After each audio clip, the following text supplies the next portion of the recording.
नेपालको सार्वभौम सत्ता र राजकीय सत्ता नेपाली जनतामा निहित रहेको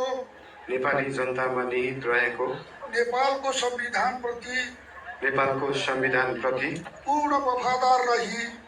वफादार रही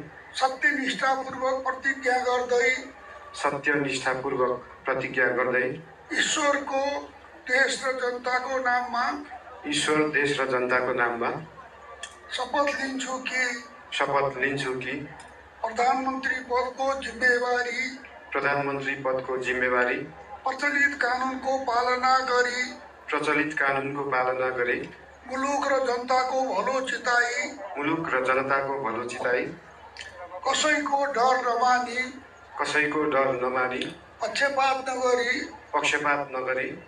पूर्वाग्रह वा खराब भावना नलिई ईमानदारीका साथ गर्नेछु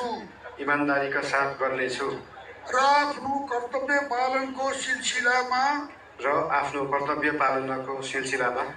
आफूलाई जानकारीमा आएको कुरा म पदमा बहाल रहँदा वा नरहँदा जुनसुकै अवस्थामा पनि प्रचलित कानुनको पालना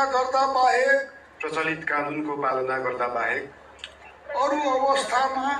अरू अवस्थामा कुनै किसिमबाट पनि प्रकट वा संकेत गर्ने छैन। धन्यवाद। यसपछि नवनियुक्त सम्माननीय प्रधानमन्त्रीज्यूलाई आफ्नो आसनमा गएर